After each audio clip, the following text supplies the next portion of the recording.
Doutora, você que também tem o seu baby, doutora Ana Luísa Vilela, bem-vinda mais uma vez, nossa nutróloga, tudo bem? Tudo bom, meu amor? O João e o Joaquim precisam se encontrar, doutor. Agora ele tá numa fase que ele fica assim.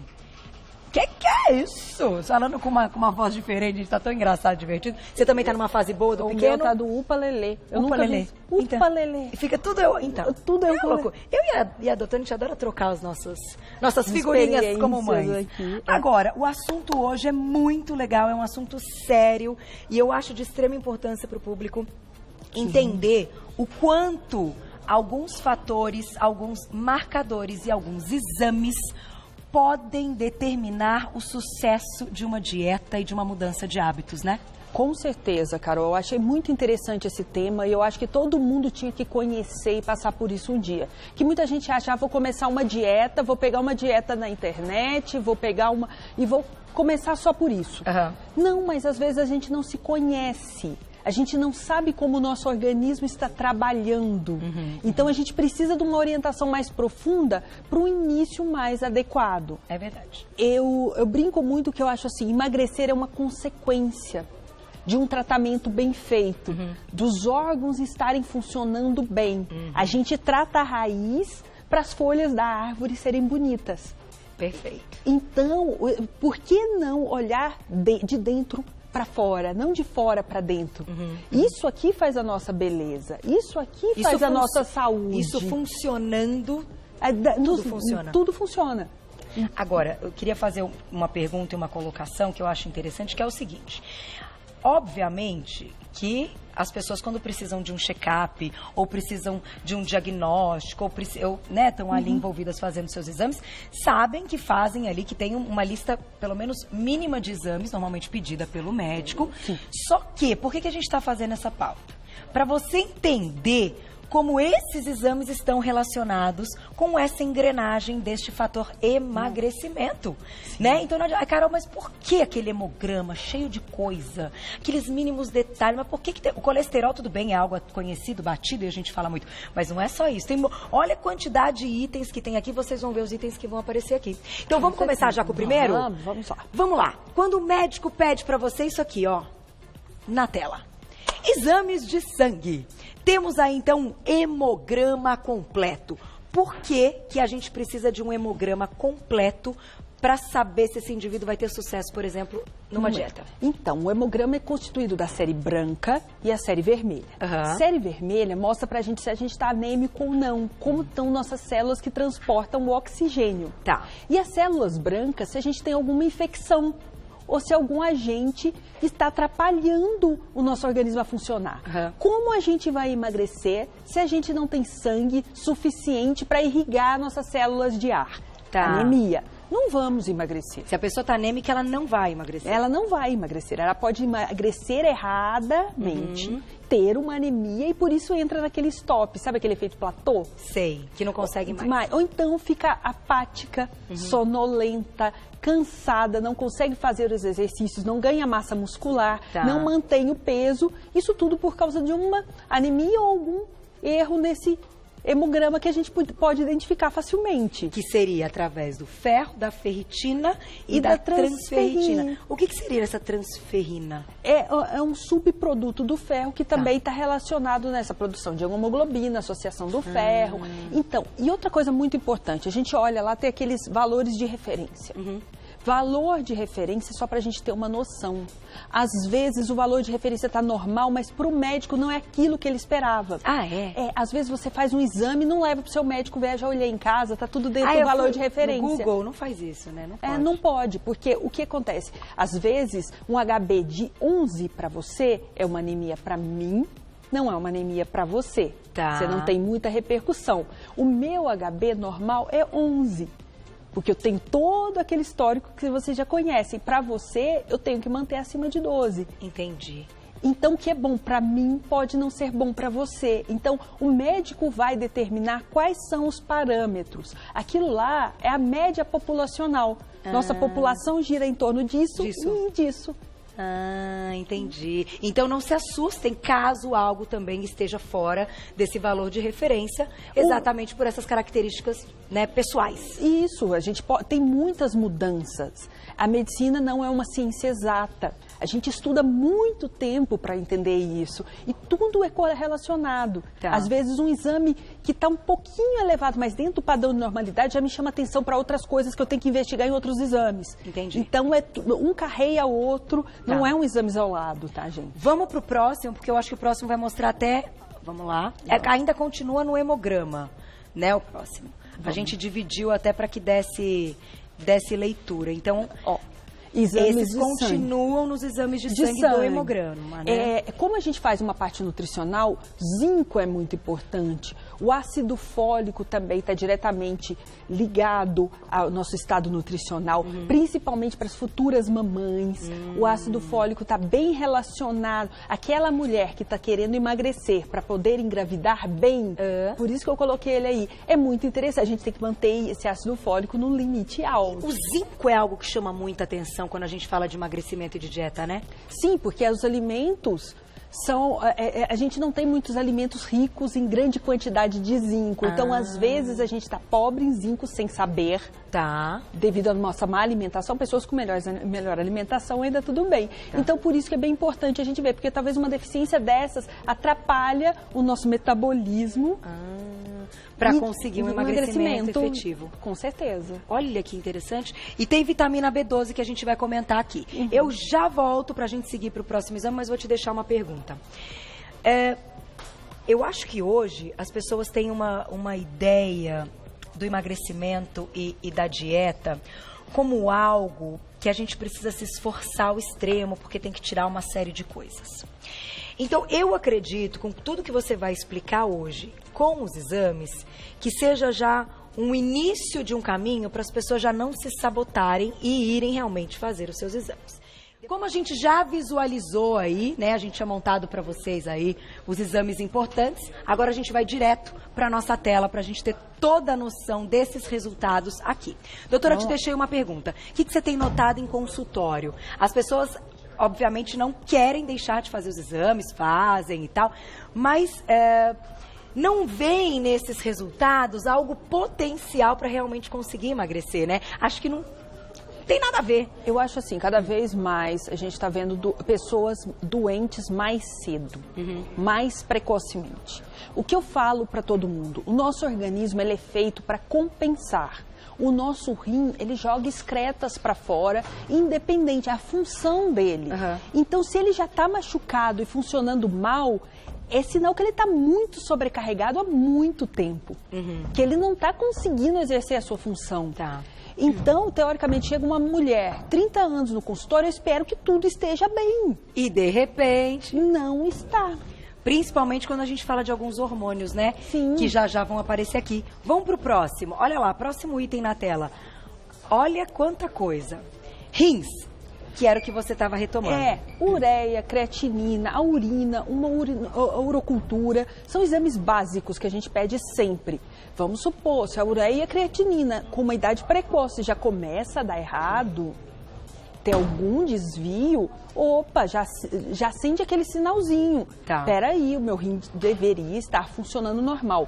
Outra coisa, suplementos.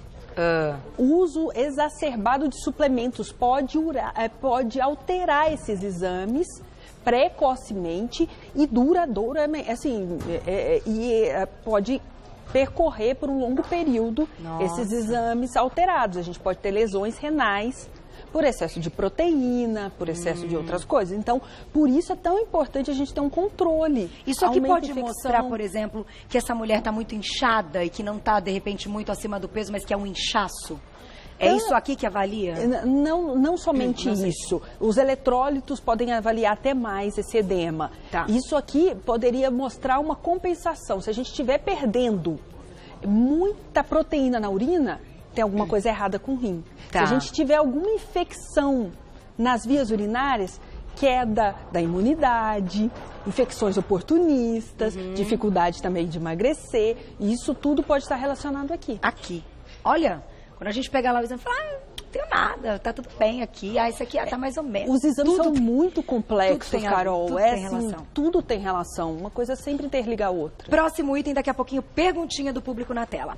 Tireoide, chegamos! Olha lá, isso aqui é a polêmica da polêmica que a gente tem que sempre colher e saber como anda a tireoide.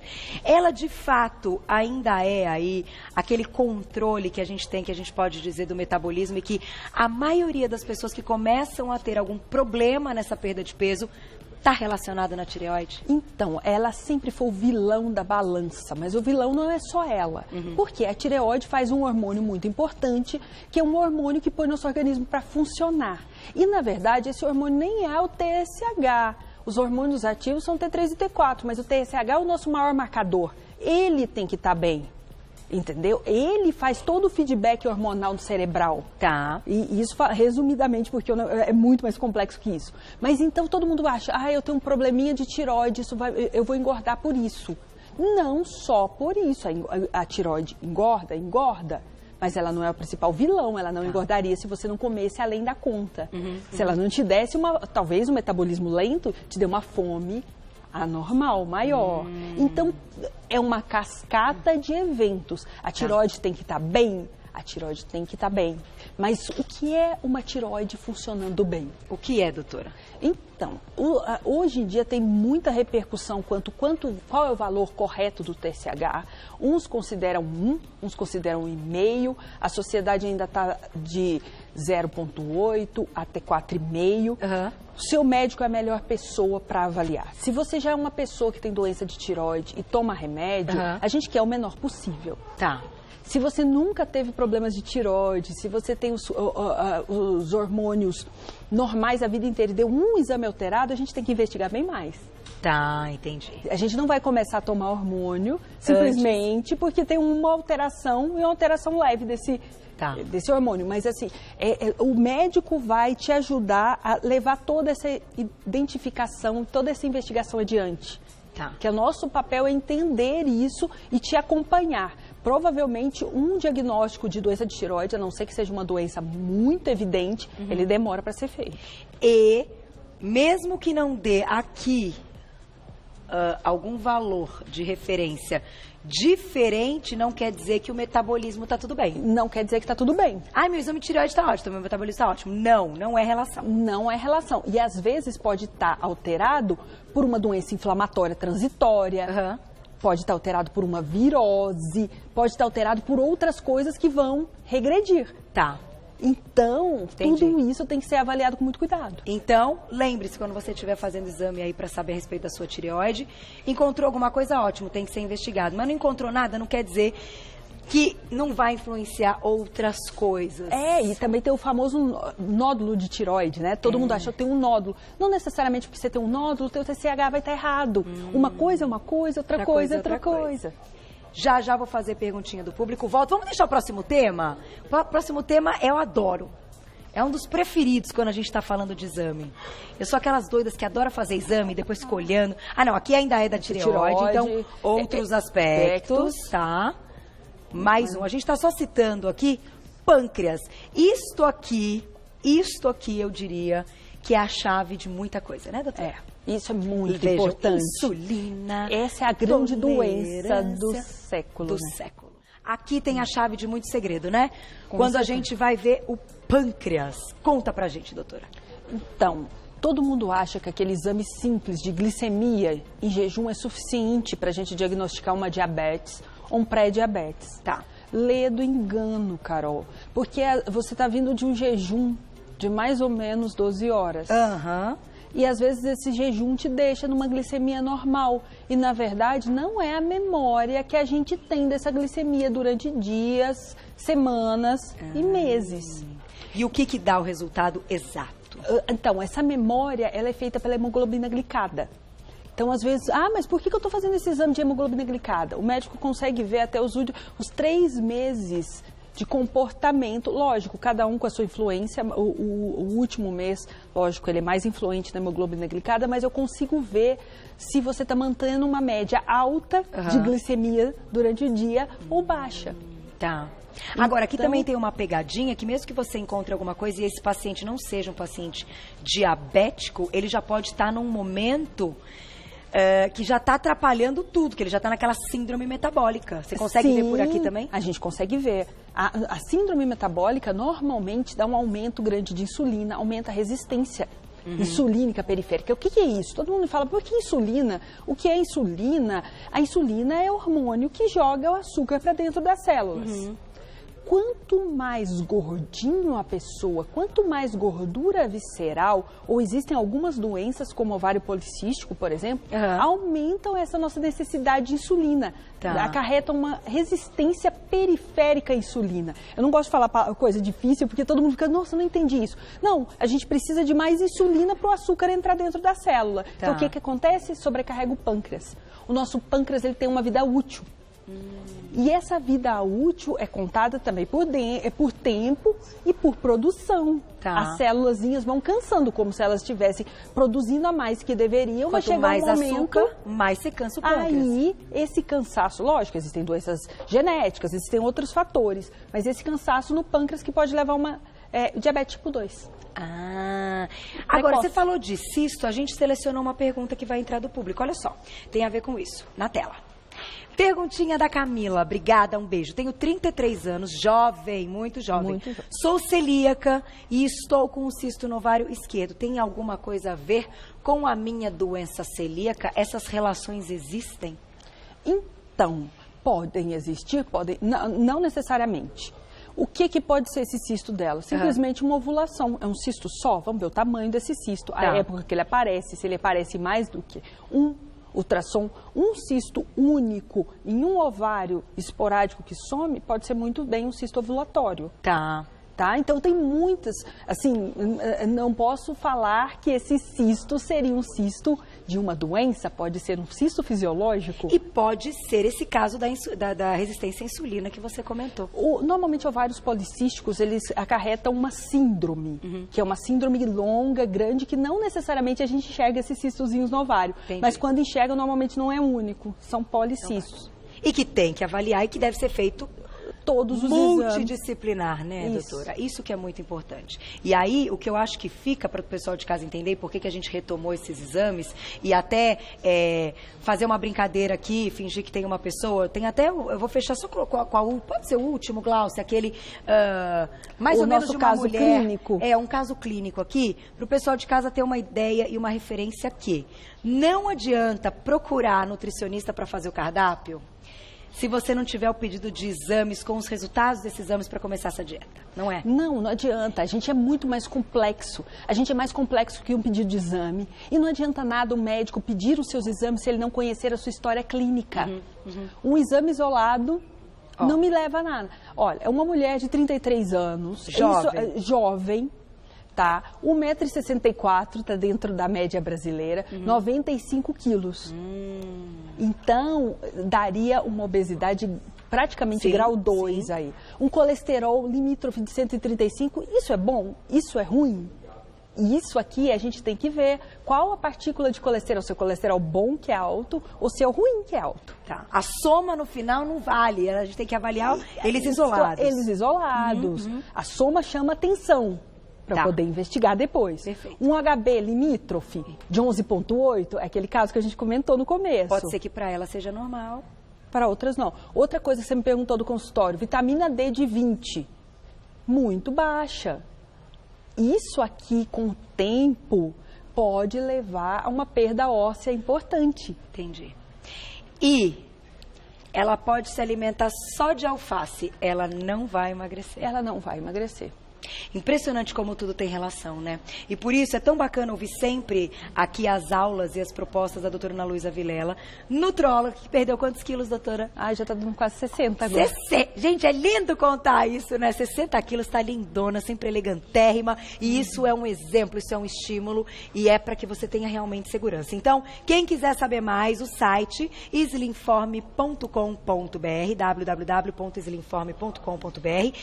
No Insta te encontramos como? Doutor DRA Ana Luísa Vilela. @ doutora abreviado Ana Luísa Vilela. No Insta, no né? Insta, no Face também. Quem quiser saber mais, então, no site slinforme.com.br. Obrigada sempre. Obrigada, meu amor. Obrigada. Adoro. E lembrem-se disso. Sabe por que eu também estou dizendo? Porque o pessoal me procura e fala assim, Carol, me indica uma nutricionista que você conhece tantas que vai lá no programa. Isso é uma responsabilidade grande, viu? Vou contar pra vocês. Mas não falam assim pra mim, Carol, deixa eu fazer os meus exames com o meu médico e aí depois você me dá o contato dessa nutricionista. Não, as pessoas querem pra ontem a mudança pra ter o resultado e não começaram do início. Que são os exames. E aí, cai naquela, Carol, que a pessoa fica frustrada, não consegue emagrecer e acha que não vai conseguir mudar de vida. E chuta o pau da barraca e larga a mão. Exatamente. Tem que fazer direitinho, gente. Demora um pouquinho mais, mas é consciente pra sempre. Isso que eu ia dizer. Tem coisa mais gostosa do que pra sempre quando é muito bom? Não. Tem. Obrigada, viu? Beijo. Beijo no Jota.